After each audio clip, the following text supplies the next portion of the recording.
જય સિયારામ મિત્રો, રામાયણના સર્ગ 24માં તમારું સ્વાગત છે. અશોકવનમાં સીતા અને રાક્ષસોના કઠોર વચનો. ભયંકર મુખાકૃતિવાળી રાક્ષસીઓ સીતાને વધુ ને વધુ કઠોર વચનો સુણાવવા લાગી કે હે સીતા, અગાધ વૈભવવાળા સૌર્યવાન રાજા રાવણના અંતઃપુરમાં રહેવાને તું કેમ તૈયાર થતી નથી?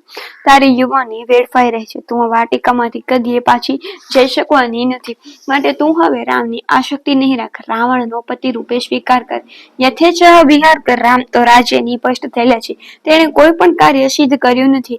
રાક્ષસીઓના આવા વચનો સાંભળી અને સતી સીતાની આંખોમાંથી અશ્રુધારા વહેવા લાગી. તેમણે કહ્યું કે તમારા અનીતિભર્યા વચનો હું કદી માન્ય રાખી શકું તેમ નથી. તમે મારા દેહના ટુકડે ટુકડા કરી નાખો તોય હું કદી રાવણનો વશ થવાની તો નથી જ. અને નથી જ. રામચંદ્રજી મારા પ્રભુ સ્વામી સર્વસ્વ છે. તેમણે રાજપાટ ગુમાવ્યો, તેથી શું મારે વળી તે રાજપાટ સુખ વૈભવને શું કરવા છે? વનવાસની ઝૂંપડી એ જ મારે તો રાજમહેલ, વનમાં ફળ ફૂલ એ જ મારે મિષ્ટાન, તૃણની સૈયા એ જ મારે તો સુખની સેજ. શચી જેમ દેવરાજ ઇન્દ્રને, અરુંધતી જેમ વશિષ્ઠને, સાવિત્રી જેમ સત્યવાનને પગલે અનુસરે છે, તેમજ હું રામજીની દાસી છું. કોઈ પણ બીજા પુરુષને વસ્તુ નહીં જ થાઉં. આ લોકમાં મારી નિંદા થાય તો તેવું તમે ભલે બોલો, પણ કલંક લગાડનાર તમારા વચનો મારા અંતરમાં કોઈ અસર કરી શકે તેમ નથી. રામ ભલે વિકળ કે દીન હોય, મારે મન તો તે જ મારા દેવ છે. સીતાના આવા વચન સાંભળી અને રાક્ષસીઓ વધુ ઉગ્ર થઈ કોપાયમાન બની. તેમણે સીતાજીનો તિરસ્કાર કર્યો. શિષ્પા વૃક્ષની ઘટામાં લપાઈ અને બેઠેલા વાનરાજ હનુમાને રાવણ, સીતા, રાક્ષસીઓએ સૌનો વાર્તાલાપ સાંભળ્યો. એટલામાં રાક્ષસીઓના કડવા વેણથી દુઃખી થયેલા સીતા શિષ્પા વૃક્ષ નીચે જઈને ઊભા. શોકાકુળ કૃષ્ણ દીન સીતાની પાસે વિનતા અને વિકટા ચંડોદરી, પ્રંકશા, અજામુખી, સુરપંખા વગેરે આવી અને વિકરાળ સ્વરૂપ ધારણ કરી સીતાનો મર્યાદા મૂકી અને તિરસ્કાર કર્યો અને કહ્યું, હવે તો આ સ્ત્રીને આપણે મારી જ નાખી અને મદિરા મંગાવી અને તેનું માંસ ભક્ષણ કરી. રાક્ષસોના તિરસ્કાર અને ભય પામી અને દેવકન્યા સમા સીતાજી તે રેખુડતા છૂટે મોઢે રુંદન કરવા લાગ્યા. ઇતિ શ્રી વાલ્મીકી મહામુનિ પ્રણીત આદિકાવ્ય શ્રી રામાયણના સુંદરકાંડમાં 24મો સર્ગ સંપૂર્ણ. સર્ગ 25મો. સીતાનું રુંદન. રાક્ષસોના દારૂણ કઠોર વચનો સાંભળી અને જનક વિદેહી સીતા ભય અને તિરસ્કારથી રુંદન કરવા કરતા લાગે કે મનુષ્ય સ્ત્રી રાક્ષસની પત્ની થવાની કદી યોગ્ય નથી.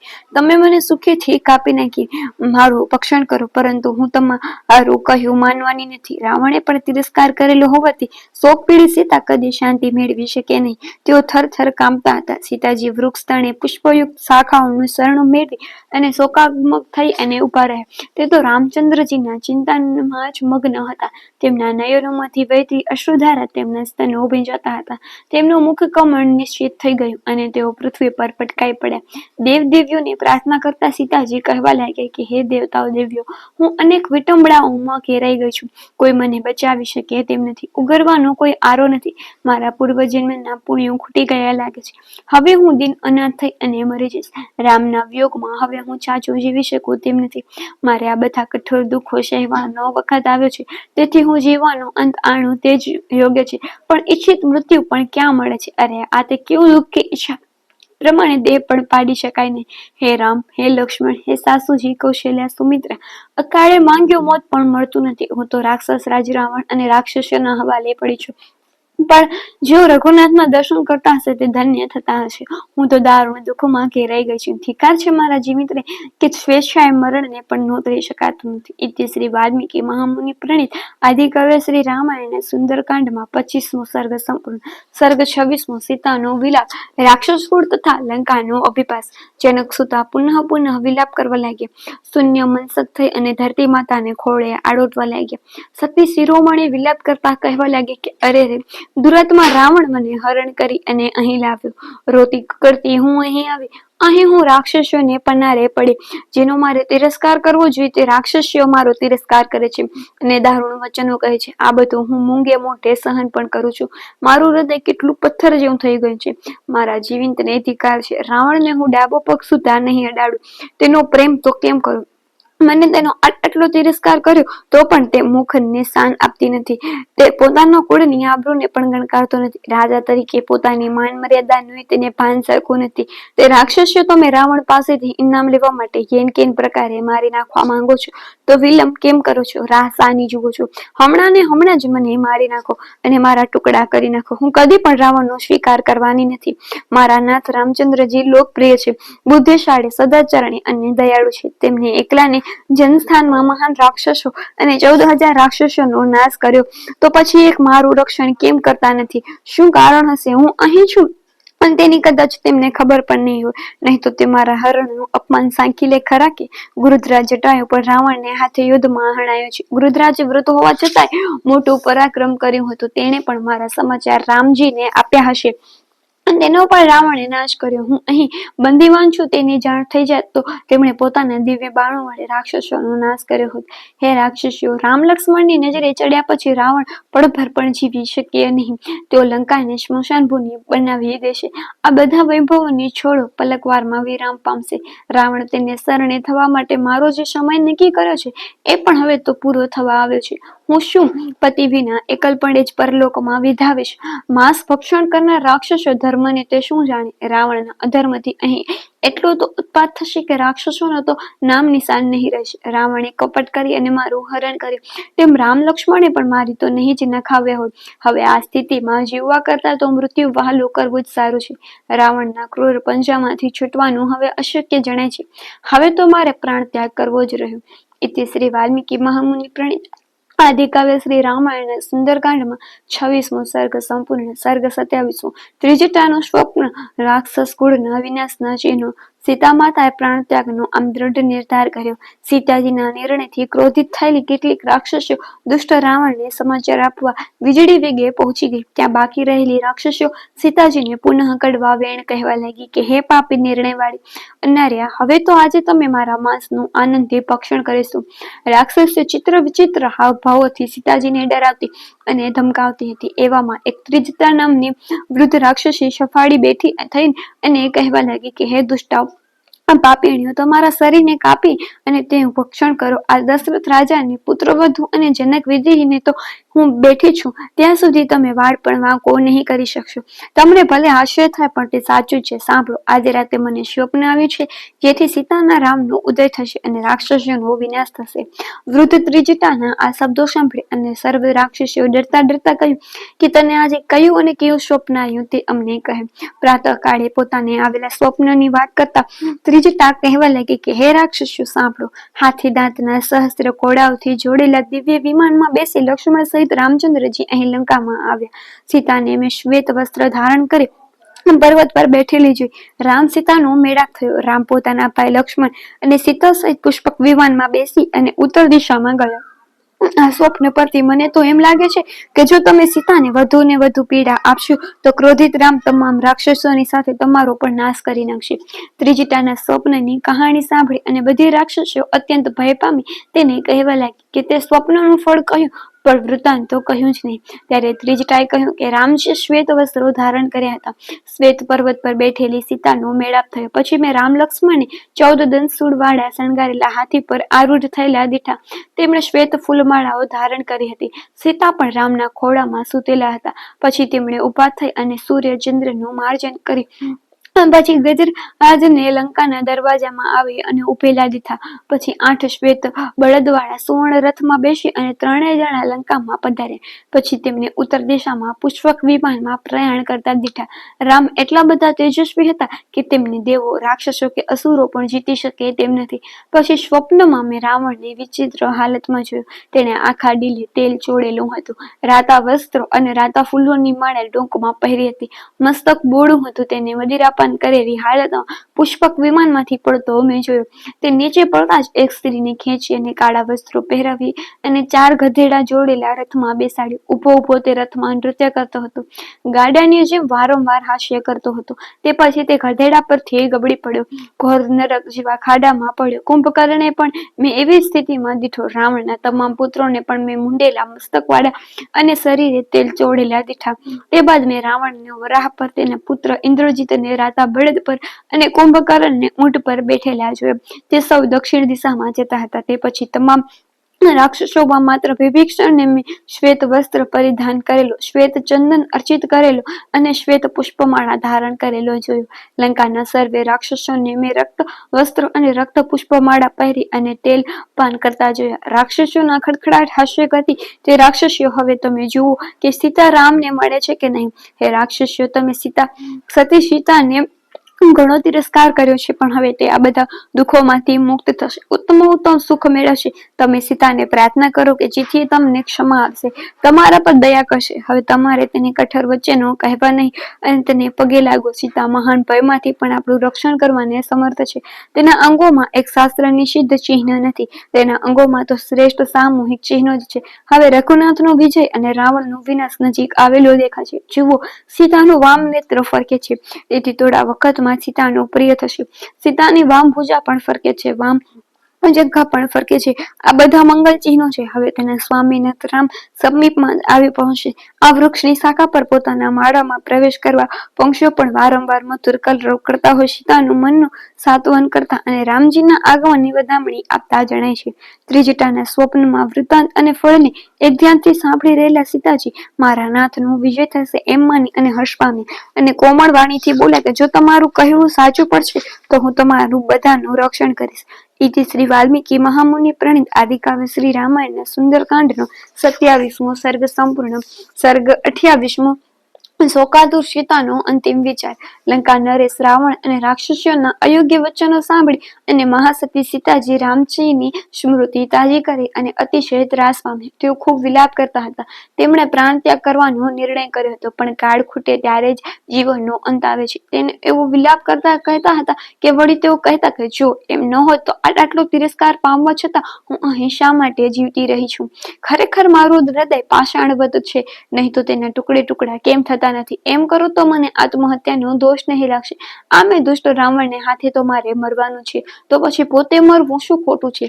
વાયુના વેગથી નૌકાજન મહાસાગરમાં ડૂબે તેમ અગામી છે એવી હું આજે શોકસાગરમાં ડૂબી રહી છું. મેં મૂર્ખીએ મારી જ સુવર્ણ મૃગની પાછળ રામ લક્ષ્મણને મોકલ્યા. મેં મારા પતિને જ પરમેશ્વર માન્યા. જમીન પર શયન કરી બીજા યમ નિયમને પાણીને હું એક જ પત્ની છું એવો મારો ગર્વ શું વૃથા નીકળ્યો. મારું તો વ્યર્થ નીવડ્યું. મારા જીવંતને અધિકાર છે. હવે હું આ દુર્વ્યાપી જીવનનો ત્યાગ જ કરીશ. તીક્ષ્ણ હથિયારથી કે વિષથી જીવતરનો ત્યાગ કરું, પણ રાવણને આશરે પડેલી મને વિષ કે શસ્ત્ર તો કોણ લાવી આપશે.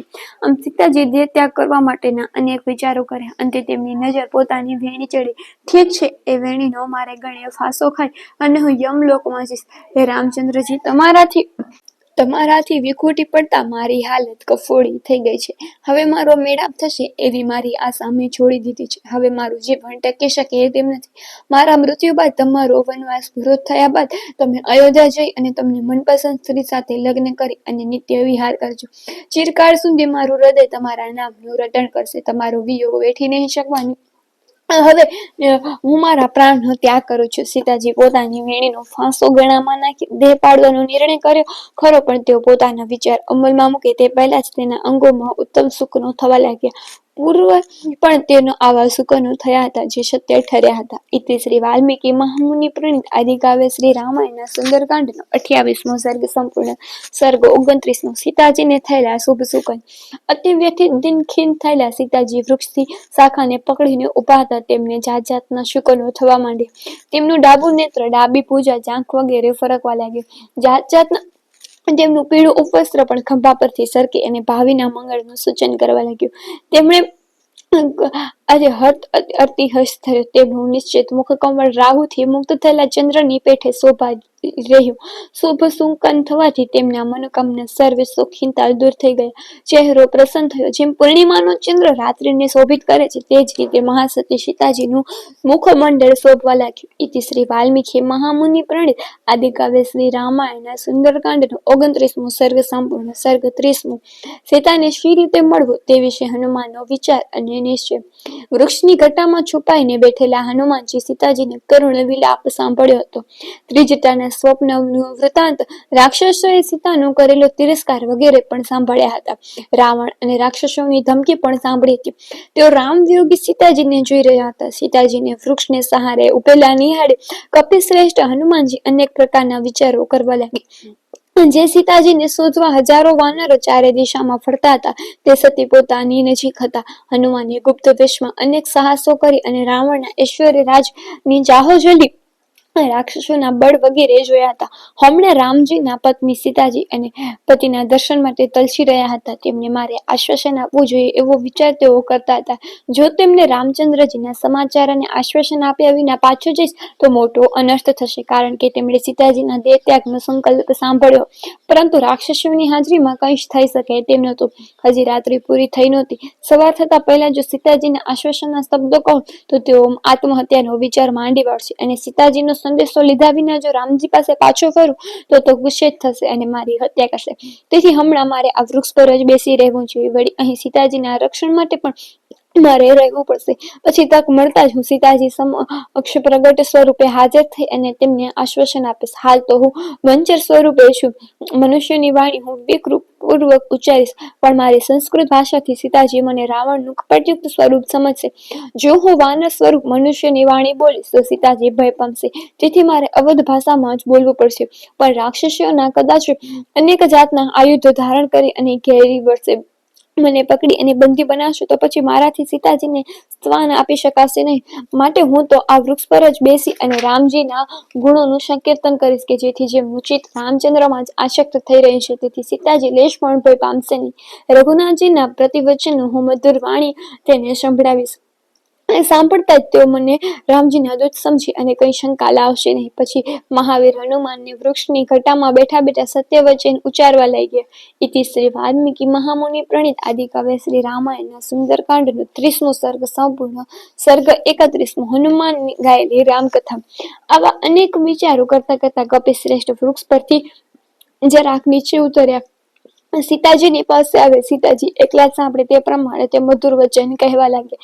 ઈક્ષ્વાકુ વંશમાં અવધપુરીમાં પ્રતાપી ધર્માત્મા કીર્તિશાળી દયાળુ દશરથ નામે રાજા હતા. તે પવિત્ર આચરણ વાળા હતા, ઉદાર ચરિત્ર અને અહિંસાનું પાલન કરનારા હતા. તેમને 4 પુત્રો હતા. જ્યેષ્ઠ પુત્ર રામચંદ્ર રાજાને ઘણા વહાલા. રામ પણ દ્રઢ પ્રતિજ્ઞ અને સત્યવચની છે.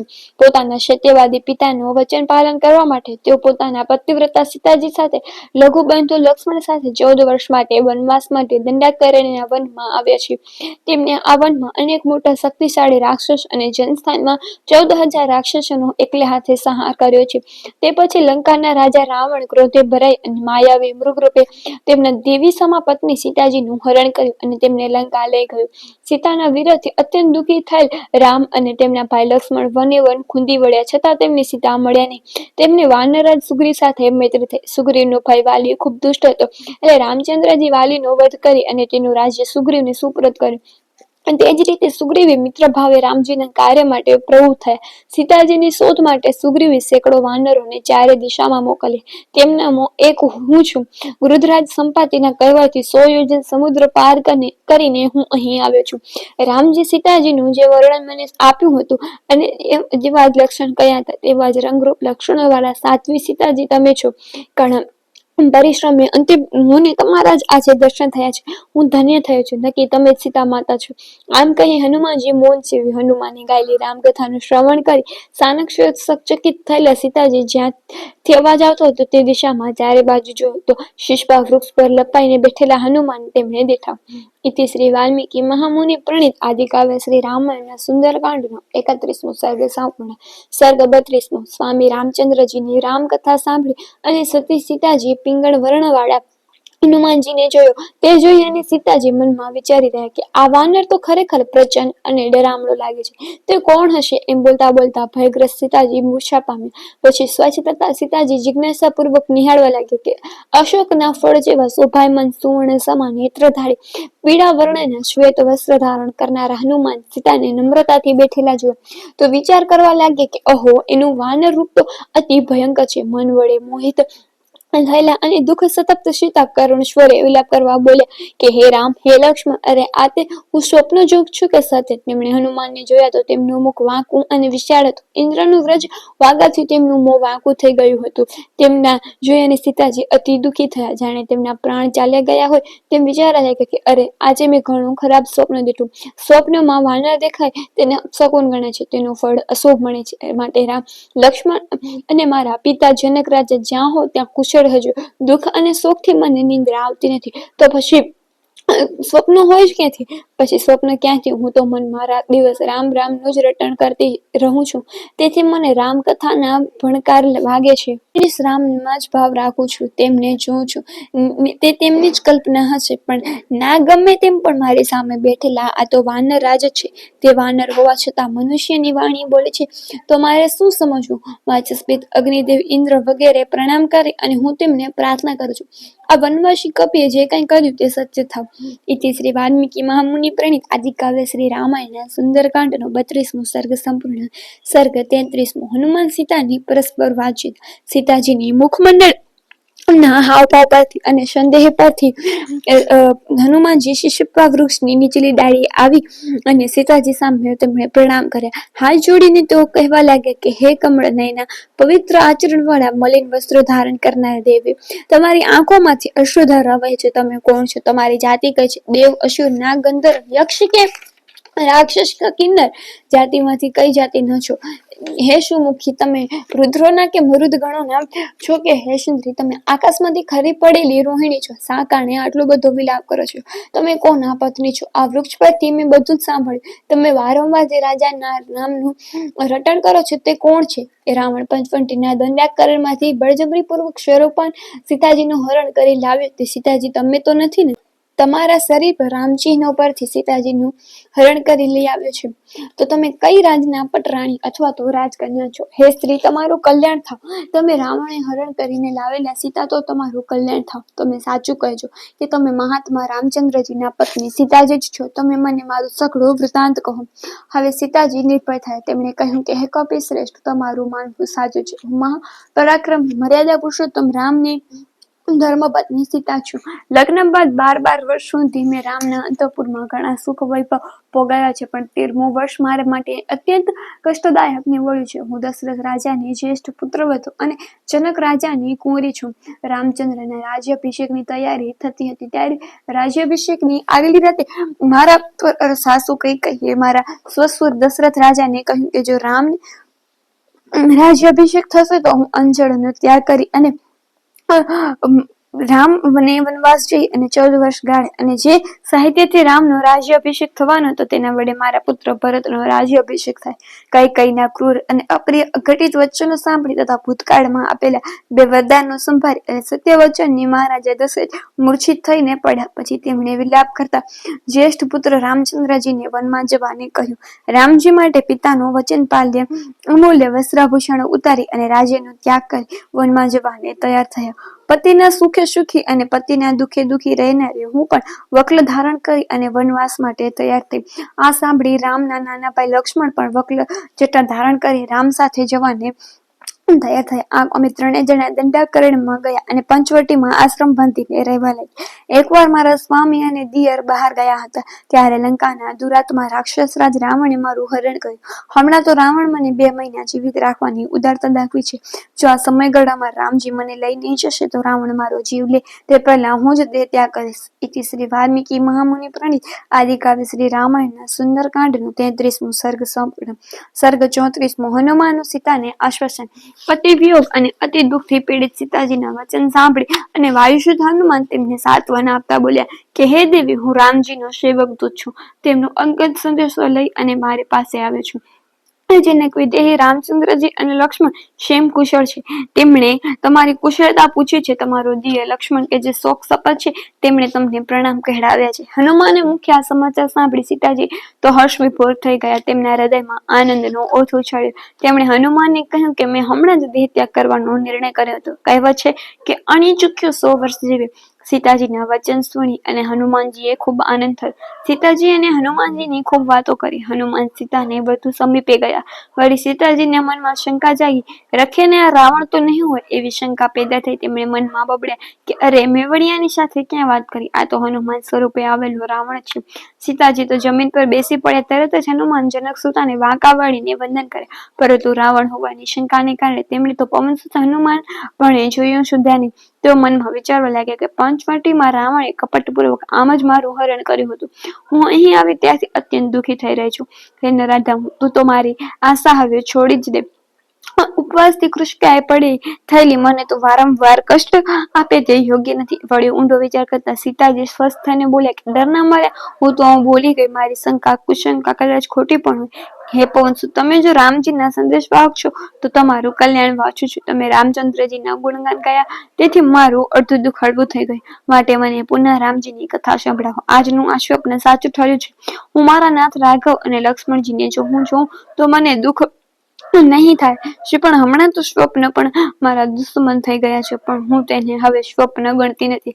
માન્યતા પ્રમાણે સ્વપ્નમાં જો વાનર દેખાય તો અભ્યુદય થતો નથી, પણ મારો ચિત્રભ્રમ તો નહીં થતો હોય. હનુમાનજી કહે કે હે દેવી, રામચંદ્રજી પૃથ્વીના રાજા સમાન, સૂર્ય સમાન તેજસ્વી, ચંદ્ર જેવી શીતળતા આપનાર કુબેર જેવા છે. તેઓ તો એટલા બધા સુરવીર છે કે સમગ્ર વિશ્વ તેનાથી રક્ષિત છે. માયાવી હરણનું રૂપ ધારણ કરી અને રામને આશ્રમથી દૂર મોકલનાર રાવણનો રામજી ટૂંકમાં અહીં આવી અને નાશ કરશે. તેઓ રાવણનો વધ કરશે.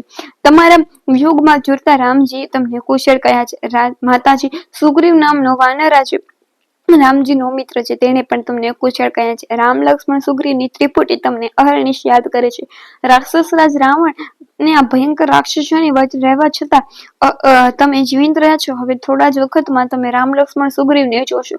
હું સુગ્રીવનો સચિવ છું. રામજી ટૂંકમાં જ ભાઈ ભાંડુ કુટુંબ સહિત રાવણનો વધ કરશે. રામચંદ્રજી મારામાં વિશ્વાસ મૂકીને જ મને લંકા તમારી પાસે દૂત તરીકે મોકલે છે. હવે હું અહીં આવી ગયો છું. માતાજી, હું રાવણ નથી. તમે લવલેશ શંકા રાખશો નહીં. ભય છોડી અને મારામાં વિશ્વાસ રાખજો. સ્વસ્થ થાવ. ઇતિ શ્રી વાલ્મીકી મહામુનિ પ્રણીત આદિકાવ્ય શ્રી રામાયણના સુંદરકાંડનો 34મો સર્ગ સંપૂર્ણ. સર્ગ 35મો. હનુમાન અને સીતારામના ચિહ્નો વર્ણન અને વૃત્તાંત કથા. સતી શિરોમણી સીતાજી રામચંદ્રજીના ગુણગાન હનુમાન મુખે સાંભળ્યા પછી શાંત થઈ અને તેમણે કહ્યું કે હે કપિવર, રામજીનો તમને ક્યાં મેળાપ થયો તે તમને શી રીતે ઓળખો? વાનર અને મનુષ્યના ભાઈચારો તો અશક્ય ગણાય. સુગ્રીવ સાથે રામજીને કઈ રીતે મૈત્રી થઈ? મારા સંતોષ ખાતર પણ તમે રામ લક્ષ્મણના સામૂહિક ચિહ્નોનું વર્ણન કરો. તે સાંભળી મારા મનનો અજંપો દૂર થશે. જનક સુતા સીતાએ આમ કહ્યું ત્યારે હનુમાને કહ્યું કે હે જનક વિદેહી, તમે તો સર્વે કંઈ પણ જાણવા હોવા છતાં પણ મને પૂછો છો. તો બંને ભાઈઓના જે ચિહ્નો મારા જેવા જોવામાં આવે છે તે સઘળા હું તમને કહીશ. સીતાજી રામજીના કમળપત્ર સમાન નેત્રો છે. મુખ પૂર્ણિમાના સોળે કળાએ ખીલેલા ચંદ્ર સમો છે. રૂપ દાક્ષિણ્ય, ઉદારતા, શૌર્ય, સત્ય, પ્રતિજ્ઞા વગેરે ગુણો તો તેમને વારસામાં જ મળેલા છે. તેઓ તેજમાં સૂર્ય જેવા, પૃથ્વી જેવા, ક્ષમાશીલ, ધર્મ સદાચારના રક્ષક, બ્રહ્મચર્ય અને એક પત્ની વ્રત પાલન કરનારા, રાજનીતિમાં કુશળ, ચારે દેવોમાં પારંગત, ધનુર્વેદમાં પણ કુશળ, બ્રાહ્મણોનું સન્માન કરનારા અને વેદજ્ઞોને પૂજ્ય છે. તેઓ આજાનુબાહુ છે, શંખ જેવી ગ્રીવા છે, રક્તવર્ણના નેત્રો, સોહામણું મુખમંડળ, ઘટાદાર દેહ, શ્યામવર્ણ, ભ્રુકુટી દીર્ઘ, નખ, હાથ પગના તળિયા રાતા, મહાપ્રતાપી, છનું આગળની ઊંચાઈ, પિતૃ માતૃ કુળ શ્રેષ્ઠ વગેરે તેમના ચિહ્નો છે. સિંહ સમાન ચાલ છે તો તેમના ઓરમાન ભાઈ લક્ષ્મણ પણ અપામ તેજસ્વી, રૂપ ગુણ વગેરે રામજી જેવા પણ સુવર્ણ વર્ણ વાળા છે. બંને ભાઈઓ સિંહ સમાન પરાક્રમી છે. બંને ભાઈઓના તમારા દર્શન માટે તડપી રહ્યા છે. માતંગ વન પાસે ઋષ્યમુખ પર્વત પર વાનરરાજ સુગ્રીવ, તેના કેટલાક સચિવો અને વાનર સેવકો રહેતા હતા. ધનુષ્ય ધારણ કરેલા એ બંને ભાઈઓ રામ લક્ષ્મણ જોઈ અને રાજ્ય ભ્રષ્ટ સુગ્રીવ ડરી ગયો અને તેના ભાઈ વાલીએ બંનેને પોતાની મારી નાખવા મોકલ્યા છે. એમ માન્યું તે તો પર્વતના ઊંચા શિખર પર ચડી ગયો અને બંને ભાઈઓની માહિતી મેળવવા માટે નીચે રવાના કર્યા. મેં રામ લક્ષ્મણ સાથે શ્રેષ્ઠ વાર્તાલાપ કર્યો. તેઓ પણ સુગ્રીવ સાથે વાર્તાલાપ કરવા ઈચ્છતા હતા. તેથી મારા ખંભા પર બેસાડી બંને હું સુગ્રીવ પાસે શિખર પર લઈ ગયો. ત્યારે મેં બંને ભાઈઓના વનવાસનું કારણ કહ્યું. આમ તે સૌની વચ્ચે વિશ્વાસનો સેતુ બંધાયો. તમારા હરણથી રામજીને થયેલા સતાપ દુઃખનું વર્ણન લક્ષ્મણે સુગ્રીવને કહ્યું. પછી રાવણે તમારું દુઃખ હરણ કરી જતો હતો ત્યારે રસ્તામાં તમે તમારા અલંકાર પૃથ્વી પર નાખ્યા હતા તે અમે બતાવ્યા. રાવણ તમને ક્યાં લઈ ગયો તે પણ અમને ખબર નહોતી, તેથી મારા વિશેની બીજી કોઈ માહિતી અમે આપી શકીએ નહીં. તમારા અલંકારો નિહાળી અને રામજી તો તરત મૂર્છા પામ્યા હતા. પછી સ્વસ્થ થતા તેમણે તમારા અલંકારોને ખોળામાં લઈ અતિ રુદન કરતા કહ્યું કે આભૂષણો રામજીએ સુગ્રીવને બતાવી અને સાચવવા આપ્યા. રામજી તમારા દર્શન માટે નિરંતર ઉત્સુક રહે છે. વનરાજી, નદીઓ અને પુષ્પોના ફળો વગેરે જોઈ અને રામજીને આનંદ થતો નથી. રામચંદ્રજી વાલીનો વધ કરવા અને તમારી શોધ કરવાનો નિર્ણય કર્યો. ત્યારબાદ કેશિકા જઈ અને સુગ્રીવ સાથે રહી અને વાલીનો વધ કરી સુગ્રીવનો રાજ્યાભિષેક કર્યો. રીંછ વાનરોનો રાજા બનાવ્યો. આમ રામ સુગ્રીવ બંને મિત્રો થયા. તેમના દૂત તરીકે હું આજે તમારી સમક્ષ આવીને ઉભો છું.